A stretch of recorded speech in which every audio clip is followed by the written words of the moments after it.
the focus is on the woman who wants to prove to a man that he is the father of her child. But, when we hear the words, "you are not the father," many times, we don't delve into the pain that some of the men are feeling. My next guest, Marcus Matthews, is a man who was falsely accused of paternity as a teenager. And he's written a book and filmed a documentary called "I Am Not the Father." They are...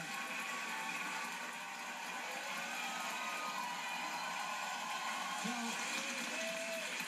the narratives of the book and the documentary are of men falsely accused of paternity. Here's Marcus's story. When I was 17, I was accused of paternity. A DNA test proved that I was not the father. I know exactly how difficult it can be to deal with a false paternity claim.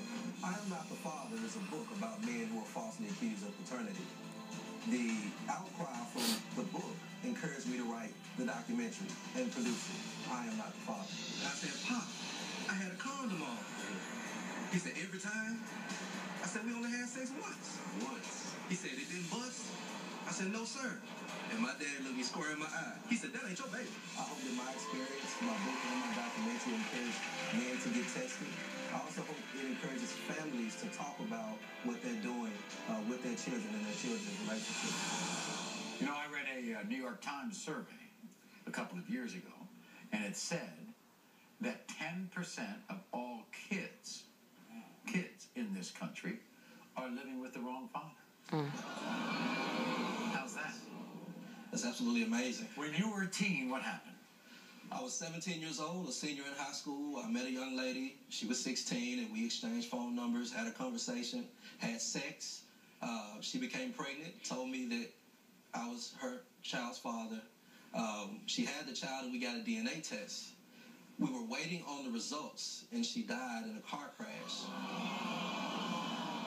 before the results were made public. So when I stood before the judge, it was me, the child's grandparents, and the judge told me that I was not a father. So, in other words, this kind of pain that you went through, was that the inspiration for you to write the book? Absolutely. I had so many friends.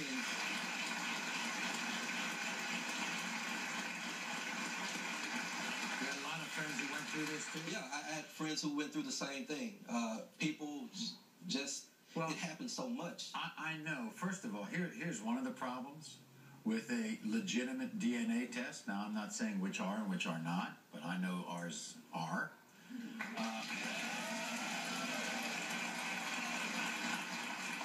They cost a lot of money. But you want a law that says, we're going to take a DNA test for everybody.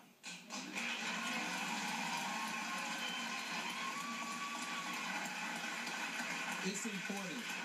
It's so very important for children to be with and know who their family is.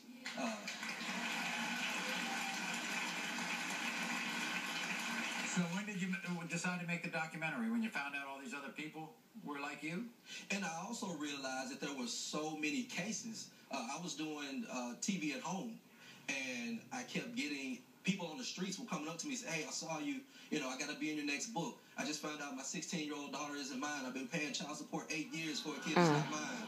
And, I said, well, instead of writing another book, which I still may do, we'll go ahead and be more dimensional and get the faces and the emotion, because this is an area that's totally untapped. No one has ever talked to a man who's been lied to, who is attached to a child, who is attached to a family.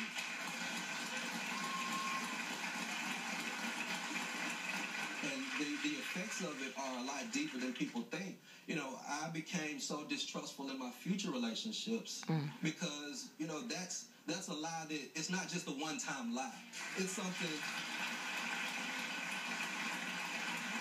In often cases, it's dramatic because somebody is crying and they're begging you and they're saying, "Why don't you believe me? I'm hurt." And, for months. But sometimes what you're asking for in terms of the women, you're asking women to say, "Hey, if there is a doubt, you got to tell me there's a doubt. Let's do a test."